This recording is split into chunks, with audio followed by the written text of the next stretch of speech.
Okay.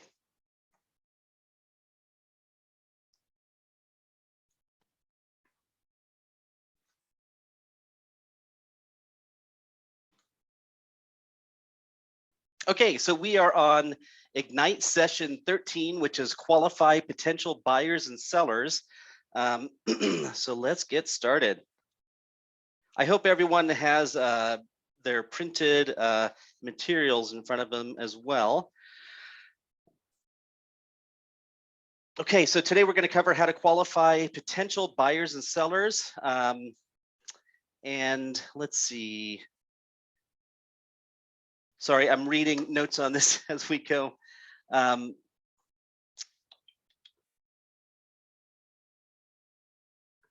Okay, so we're gonna start with lead follow-up. We're in lead follow. So keep every lead, follow up with leads, strengthen relationships. And today we're gonna go over qualifying potential buyers and sellers.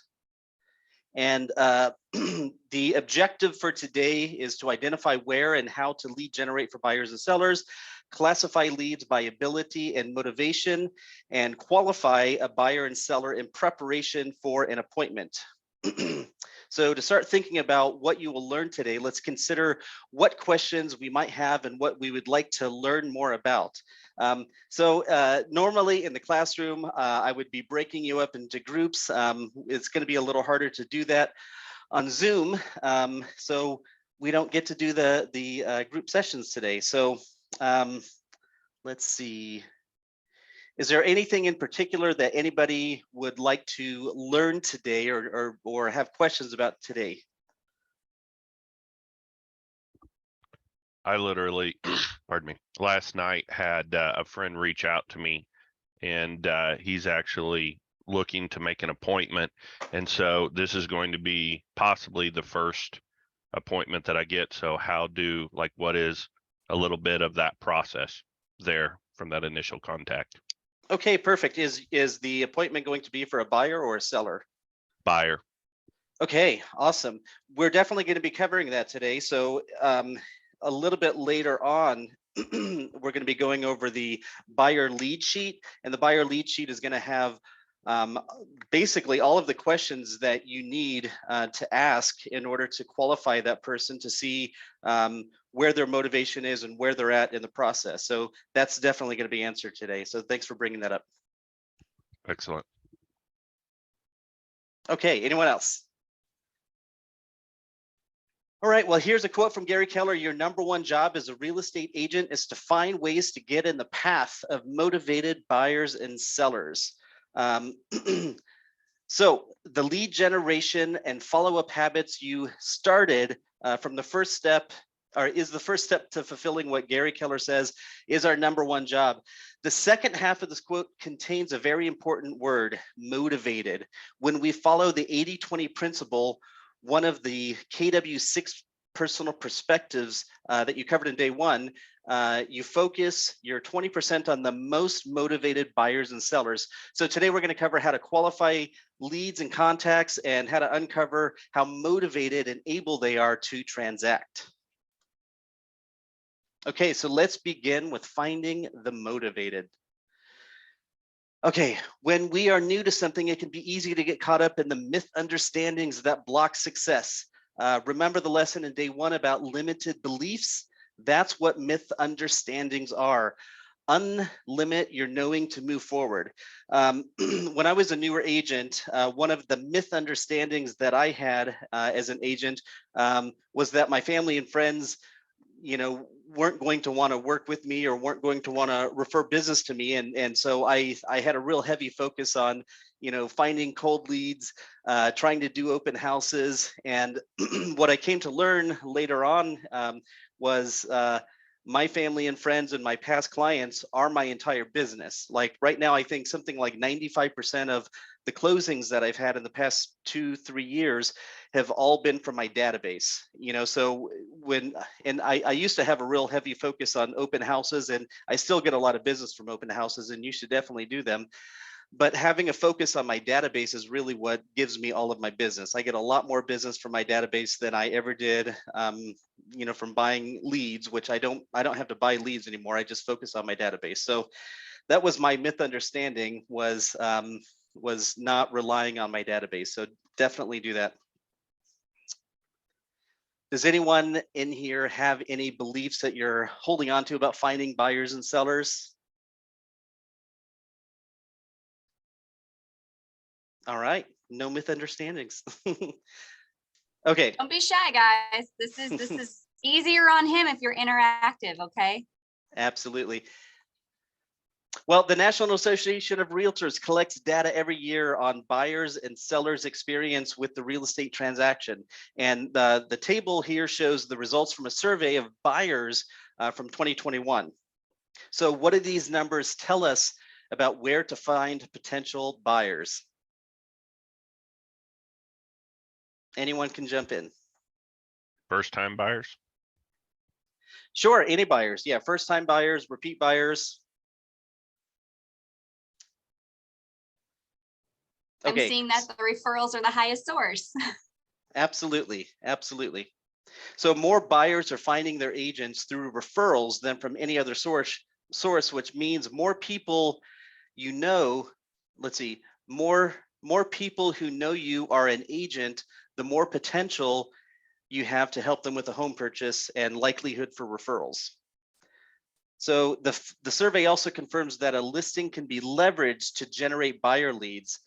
So the for sale open house signage and open house, just doing an open house on your listing, really for every listing that you have, you should be able to pick up at least one buyer, either from a sign call, from an open house, or other marketing. So the best way to get buyers is actually to have listings.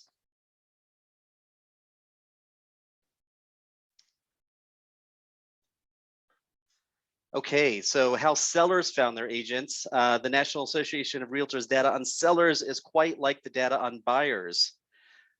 So like buyers, sellers are finding their agents through referrals. A higher percentage are using an agent that they have bought or sold with before. This is a great reminder that follow-up isn't just for new leads and contacts. We should maintain relationships with our clients post-transaction for future business and referrals. And, you know, again, going back to, you know, I get most of my business from my database. Most of it comes from people who have transacted with me in the past. So people who bought a house with me, you know, 2, 3, 4, 7 years ago, and they're going to be buying another house, remember me because I keep in contact with them on a pretty regular basis. I know that there's a NAR stat, which is not in here, and I don't remember the exact stats, but something like 80% of people say that they would use their real estate agent again, and like only 12% do. And it's because they forget who their real estate agent is. There's a quote that I have: it's not your customer's job to remember you. It is your obligation and responsibility to make sure they don't have a chance to forget you. Okay, so keep in touch with people that you've transacted in the past, because those are going to be your best source of referrals in the future. Okay, like buyers, sellers are finding their agents through referrals. A higher percentage are using an agent that they've bought and sold with before. I think I already said that. Okay, let's. As you've been experiencing, Keller Williams has a defined model and system for everything you need to do in real estate. Likewise, KW has its own language, like leads and contacts, which you're already familiar with. Opportunity is a word and command that we use to define your sales pipeline of business. It tracks all of your potential deals or transactions as they move through your sales pipeline. It's best practice to put your A, B, and C potential clients into opportunities pipeline in command to track their progress. So you can see on the screen, or when you open up command opportunities, that it tracks your clients from the cultivate stage all the way to the closing and getting paid. Opportunities even projects your possible total income in your sales pipeline. So It's a really great tool to keep track of your future business. So when you're doing an open house and you're collecting contact information, put them right into Command and put them in the pipeline. So someone that you met at an open house is going to be in Cultivate until you set an appointment with them, either a listing appointment or a buyer's appointment, and you can move them through into the appointment phase. When you're actively looking or you have an active listing, you're going to put them in active and then under contract and all the way to the closing table. So it's a really great way to track basically all of your contacts that way. Okay, so any ahas on what we've covered so far? I would say putting everybody on Cultivate. I mean, not everybody, but the people who are interested in buying, or that they are pretty soon thinking about selling their house, just put them on Cultivate. That way you don't forget about contacting them. Yeah, absolutely. Yeah, and you should be looking at your Cultivate on a very regular basis. So when you're doing lead gen, that's a great place to start, is going into your Cultivate to see, who you haven't talked to in a little while. So when you're looking at A, B, and C buyers, you're probably going to talk to the A buyers the most because those are the buyers who are going to be transacting usually in the next month or so. But pretty much everybody in your database you should be calling or communicating with at least once a quarter, about 4 times a year. Okay, any other ahas? I really love the stat on where the buyers and the sellers are coming from. I mean, I think we talk about it all the time, that this is a relationship business and people want to work with you if they know, like, and trust you. So, if you're in that, have the database, you really got to start loving on those people. Because I mean, what is Jason Abrams says? Because math. Like, just look at it. Yeah, absolutely. I don't know if Adam Grady is teaching one of these classes, but I've heard Adam say several times, and Adam is basically one of the biggest agents in not only in our market center, but in Springfield and Southwest Missouri. And Adam says, I'm not smarter than you. I promise you. I just talk to more people than you, and I can guarantee that.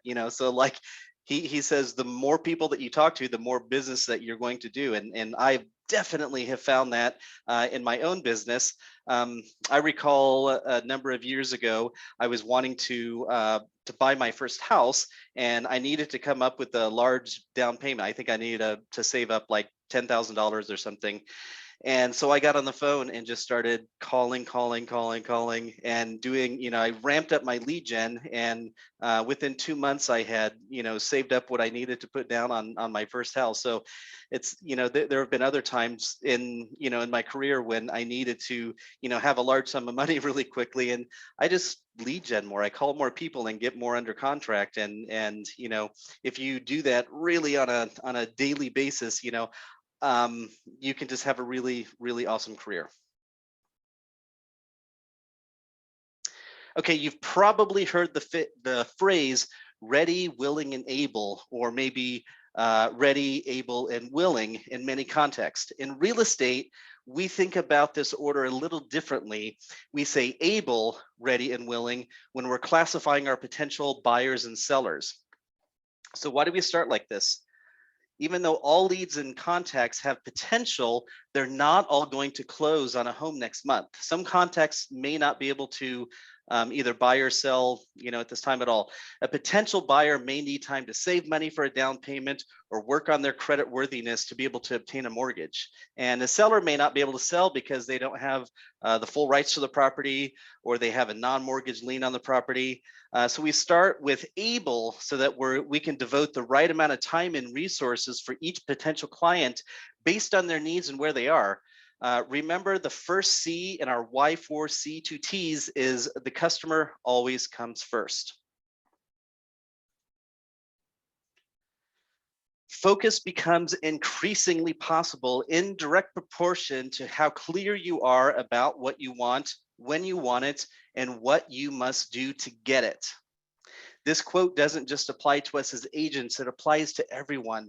When buyers and sellers know what they want, when they want it, and what they need to get it, then our role as an agent is clear. help them find the property they desire and close of the transaction. So today we're going to cover how to know when a contact is able, ready, and willing to buy or sell.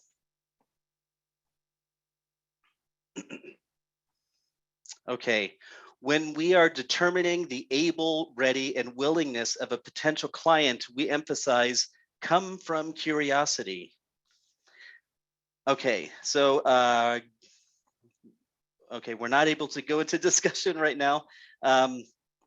Okay, but let's refer to the participant guide and explain how we define able.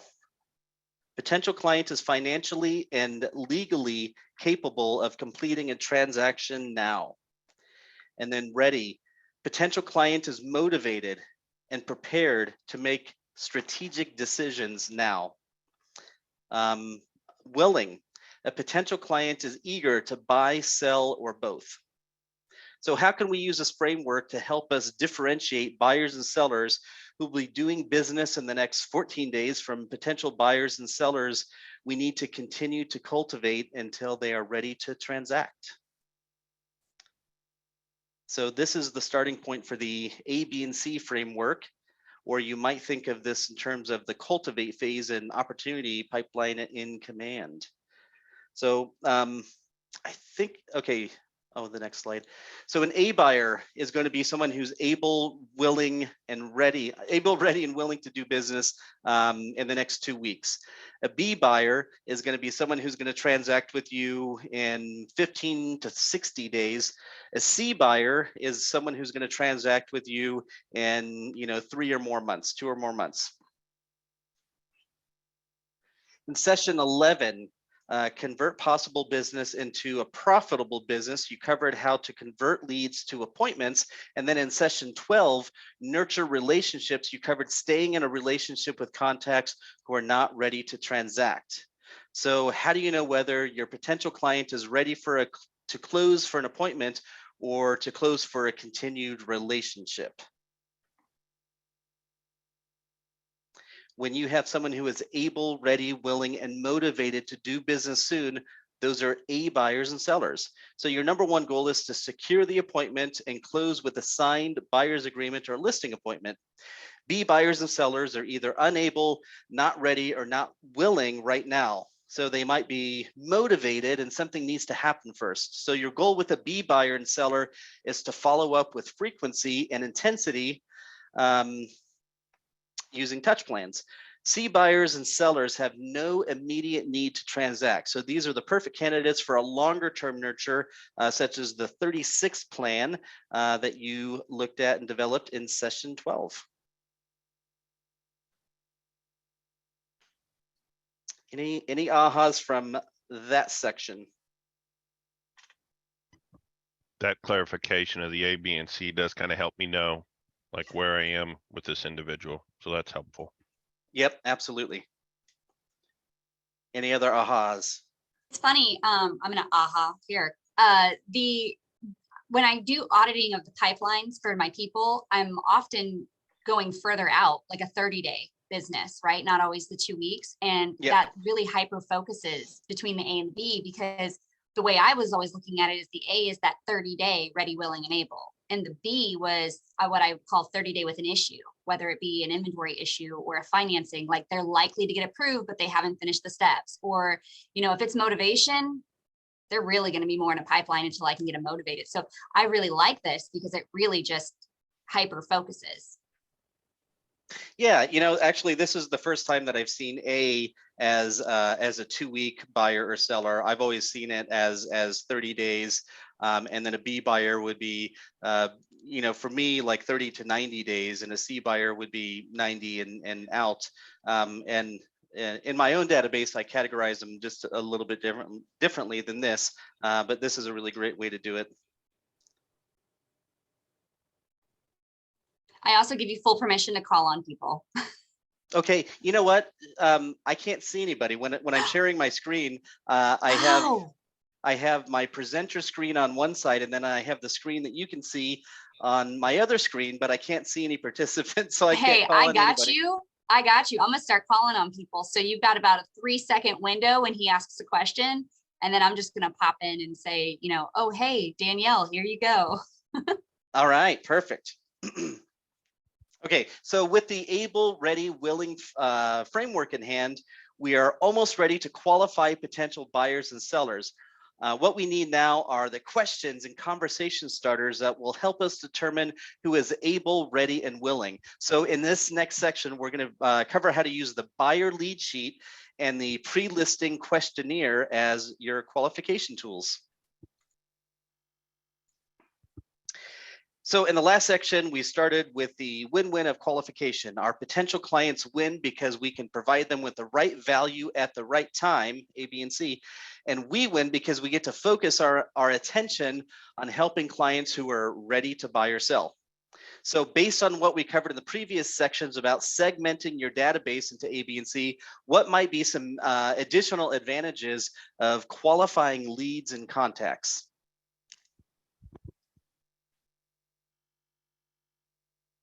Did you mention so you know their budget, or did you not mention that?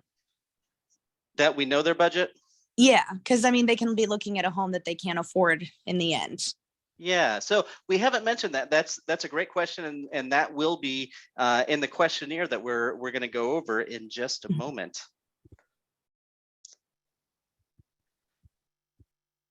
Okay.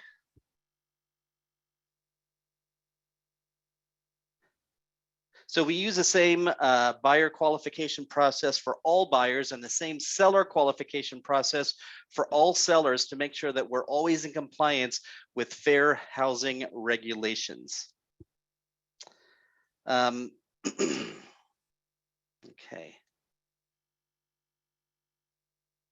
So use a buyer lead sheet to guide you through the qualifications. A sample is included in your participant guide. And I hope everyone has your guides in front of you. Okay, gosh, so it wants me to role model going through the buyer lead sheet. So Shanna, I'm gonna have you role model with me, all right? Sounds good. Okay, hi Shanna, I'm excited to help you find your new home. I'd like to start with some questions to make sure that I can give you a 5-star customer experience. So let's start with some basics. What's the best email and phone number to reach you? kwcoach369@gmail.com, 417-773-1065.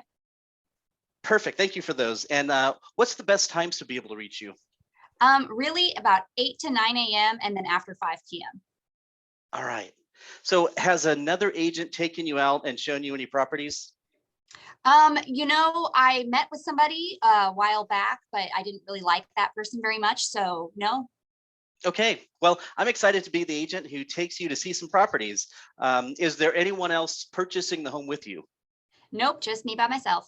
Okay, perfect. So I want to help you find the right home that fits your needs and the needs of anyone else who'll be living with you. Let's see. Well, how long have you been looking for homes? I've been looking for about 16 months. Oh, okay. So I'm curious, why are you moving? I'm renting right now and I just don't want to rent anymore. I want to have my own house for my dog and have a yard. Okay. So when is your lease up? My lease, I'm on a month-to-month right now. Oh, perfect. Okay. Are you planning on paying cash for your new home, or are you going to be getting a mortgage? I'm going to be getting a mortgage. I have about $20,000 to put towards the house. Great. Have you already been pre-approved by a lender? I was about 6 months ago and I was approved, but I met that agent. I didn't really like them. I couldn't find anything I liked. So here I am. I'm back at it. Okay. So would you like a lender recommendation? I would. Amazing. I'll get that over to you. So thanks for helping me get to know how you plan to buy. When we're looking for listings, what price are you comfortable with? I think about 250,000. That's pretty much, I can go higher. I really don't want to. I like that price point. I like that payment. Okay. So on a scale of 1 to 10, with 10 meaning that you must buy as quickly as possible and 1 meaning that you're not sure if you're going to buy at all, how would you rate yourself? I'm about a 7. Okay. What would make it a 10 for you? I guess if I had a definite time that I had to get out of my lease, I have time. I want to buy. I want, my want is a 10, but my need is more like a 7, maybe an 8. Okay. All right. Well, I'm excited to help you buy a house. So in order to help you find the perfect home, all we need to do is set up an appointment so that I can help you get your home in time. So what's a better time for you? Tuesday at 1 p.m. or Thursday at 4 p.m.? Thursday at 4. Okay. Well, thank you so much. Okay. Thank you, Shanna. You're so welcome. I tried to make it easy on you. All right. So role play for 15 minutes. We're going to have to skip that part. But I highly encourage you to do it with your accountability partner or anybody else on this call. All right. Any ahas from the buyer lead sheet?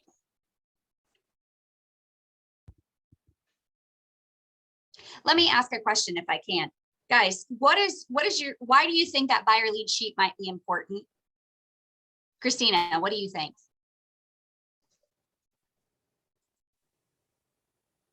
Basically just keeping us in track and making sure we ask the right questions, and that way later on we're not kicking ourselves or not asking. Right, because had he not asked certain questions, he may not have known that I was renting and I was on a month because it prompted him to ask the question about the lease, right? So it's your dialogue, it's your bullet point of the things that you need to know before you get off that phone call. And that you can change it to what's, and Chris, jump in here, but change it to what's important to you, and what are the things that you feel you need to know. I loved in the beginning, he asked agency right off the bat. Has there been anybody else? That way he doesn't get himself into a pickle later. Yeah, and on as far as the buyer lead sheet, I made my own buyer lead sheet about 7 years ago, and seller lead sheet also. So when I'm talking with a new buyer, a new seller, I'll take out a sheet of paper and get my pen and literally ask every question on down the line. And depending on how they answer, I'll ask additional questions. But it's something that I've really relied on because I don't forget to ask something, because I can look down at my sheet and know the next question to ask. Because if you're just kind of doing it on the fly, you're gonna forget to ask information, and you definitely learn a lot more by the more questions that you ask. Yes. Okay, so at this point, you have uncovered your A, B, and C buyers. When you uncover a buyer who is not able, ready, and willing to buy right now, that indicates they are a future transaction that you need to stay in relationship. So use your touch plans to nurture that relationship. So you're going to learn more about working with A buyers in session 14, which is win the buyer. Oh, and I'm going to go back to the questionnaire really quick. When you're talking to someone who is in a lease and let's say their lease ends at the end of July. I had this come up talking to a buyer just yesterday. Their lease is going to be up at the end of July. And so we had the conversation about when to actually start looking. So if they need to close in July, they need to go under contract in June. So we need to start really looking at houses in May, and to be able to have basically 4 to 6 weeks to look at homes before going under contract. So I'm going to recategorize them. They may be a B buyer right now, or maybe even a C buyer right now.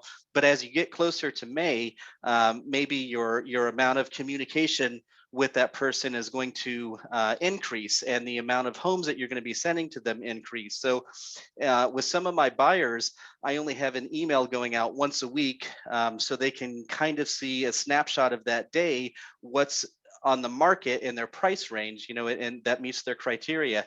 And then as we get closer to when we're actually going to go and start looking at houses, I'm going to increase that to either daily or instantly, so that they can see homes as soon as they're listed. That way, if there's one that just meets all of their criteria, and we go out and look at it, we can write an offer on it. So definitely with someone in a lease, you can use when their lease ends to start increasing your communication with them closer to that date. So you qualify seller leads with the pre-listing questionnaire that helps you build relationships with the 6 connecting questions and classify potential sellers as A, B, or C. And your pre-listing questionnaire will also help create a pre-listing packet that wins the listing agreement by focusing on the seller's motivation. So similar to the buyer lead sheet, the pre-listing questionnaire helps us connect and qualify potential sellers. Could have two people roll through this. Anybody who's got the questionnaire in front of them. What do you think? Yeah, I would love that. Okay. All right. Somebody jump in who has their pre-listing questionnaire in front of them.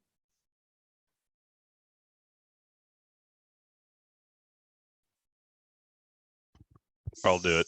I was gonna say 7, do you have it? Okay, great. And then let's pick somebody. I got mine. Okay, Andrea and Stefan are gonna do it. Great, you guys are rock stars. You decide who does what. I can ask if you want. Okay. I don't have any script, so I'm just going to totally wing this. Well, gotcha. What is the best email and phone number to reach you at? Email is andreaonen@kw.com. And did you say phone number? Yes, please. Phone number 417-551-1467. Cool. So how did you hear about me? I just Googled agents near me. Oh, very cool. Well, I'm glad that you found me. I appreciate you considering me. So what's motivating you to move? I want to put my kids in a good school district. Very cool. And so where are you wanting to move to? I want to move to Nixa. Okay. And what's your time frame on that? Well, ideally, I'd like to be there before school starts in the fall. Okay. All righty. If you sold your home pretty quick, say like in the next 30 days, would that be a problem at all? No, that wouldn't be a problem. Okay.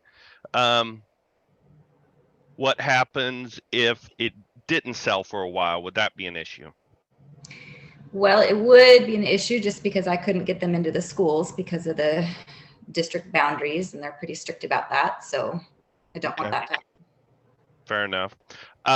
So kind of in your mind, what are you thinking is the price point that you want to list the property at? Probably around $250,000. Okay. And what is your current mortgage balance? Current mortgage balance is around $100,000. Okay. Excellent. Okie doke. So I'll be working up a packet for you. And it just take a few minutes to review it. Do you have any questions maybe before we meet in person that you want specifically addressed? Not that I can think of. Okay. And will everybody that kind of has a say in the house be there at the meeting?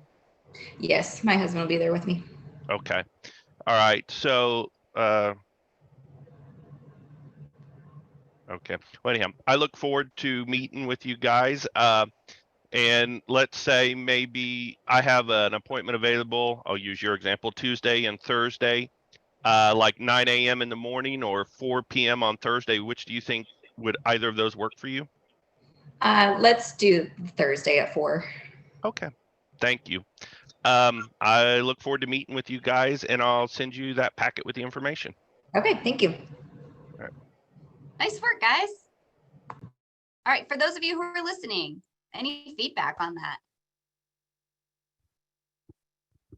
I think I really liked how Stefan was asking the questions. He wasn't just asking questions, but he was trying to like make conversation and make it sound smooth.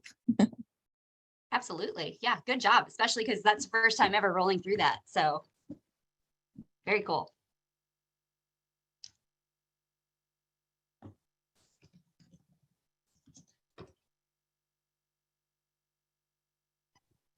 Chris, you're mute. There we go. Okay. Well, thank you so much for that. Do we have any other ahas from the seller questionnaire?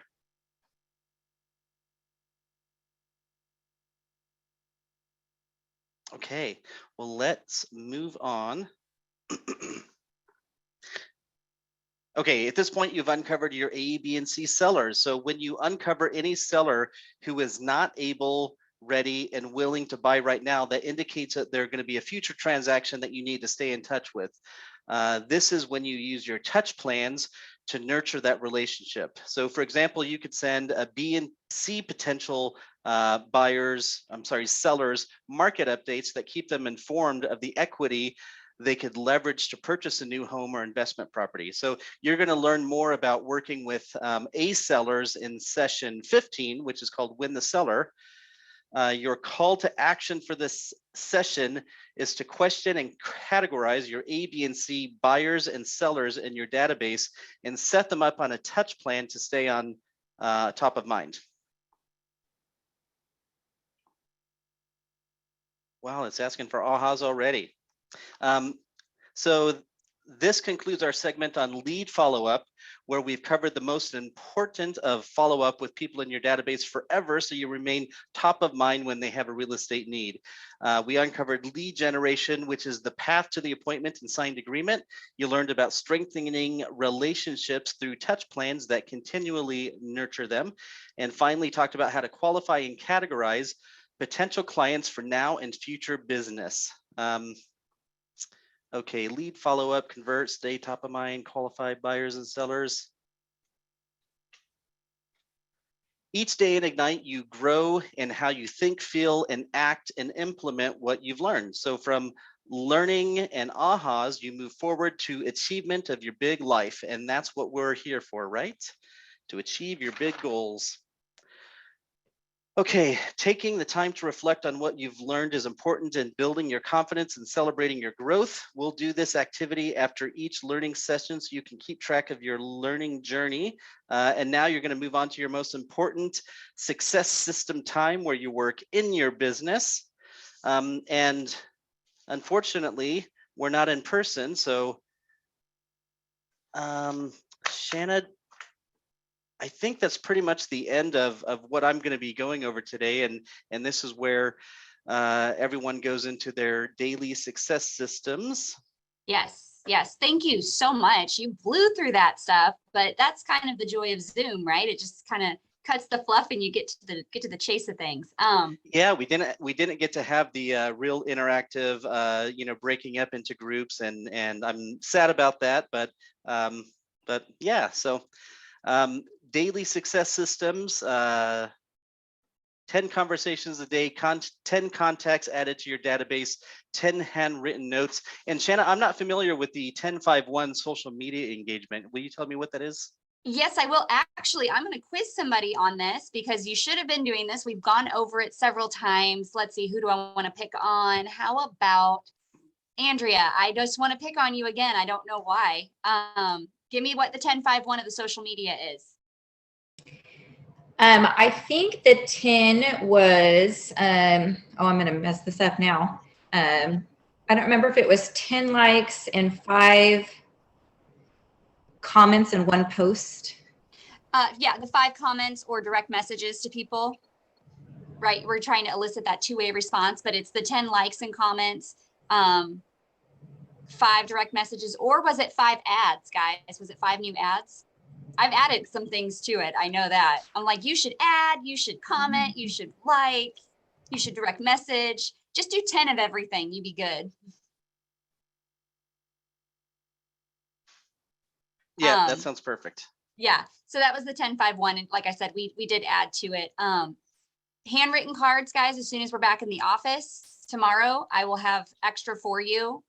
Those are so important. They really are. It's a lost art and people love getting handwritten notes in the mail. And we're giving them to you. The other thing that I think I'd really like to see more of is you guys getting together during these successes and do some role playing and conversation practice, because that's what's going to make you better, especially when we're doing these pre-qualifications, right? So when you're meeting in person, face to face, that is your time to convert. But the pre-qual is for the phone, right? Know what you're walking into. Know if they're going to be just a home evaluation or if they're there to sign paperwork. And you can get that by following these systems that are laid out that Chris went through.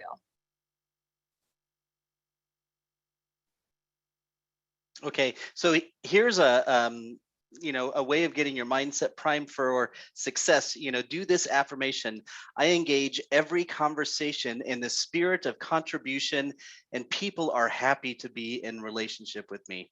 So this is a really good way to start out before your role playing, and you know, before you start getting on the phone with people.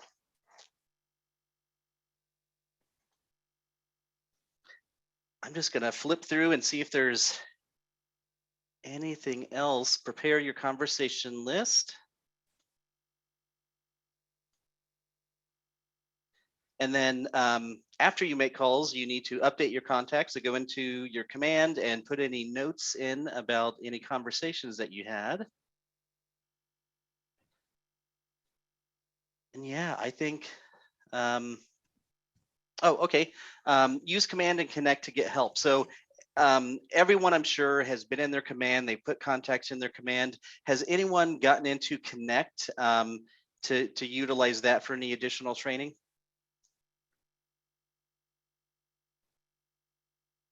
I've If you definitely haven't, you're missing out for sure. What you got, Danielle? I use Connect a lot, and I also used some of the features in there to help find referrals to other states and stuff. So I mean, I got into Connect so much whenever I first came to Keller.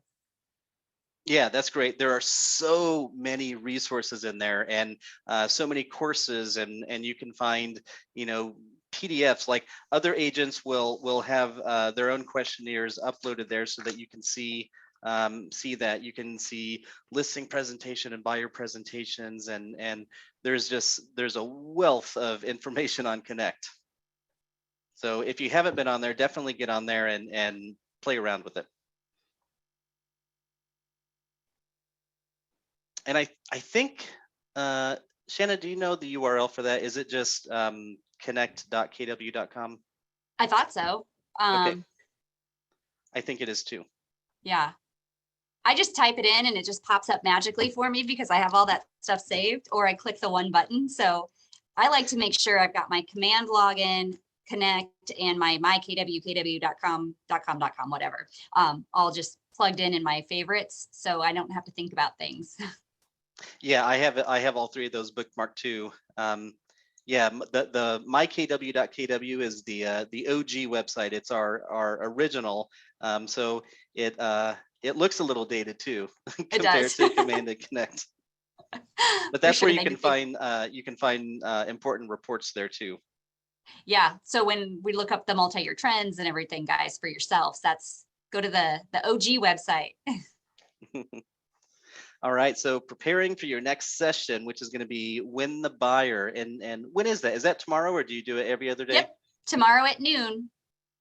Okay. Unless we Perfect. have weather, then we may do this again. Who knows? We'll see. Okay, any final ahas before I get out of here and let you go do your lead gen? Like I said earlier, I just really like the sheet like that. It really helps give me, you know, clarity on what to say, question to ask, because there were definitely a few things on there I hadn't thought of yet. So All that's right. great. Yeah, for sure. And thank you so much for your time today. We really appreciate it. And good news for you guys is you have extra lead gen time now. Oh my gosh.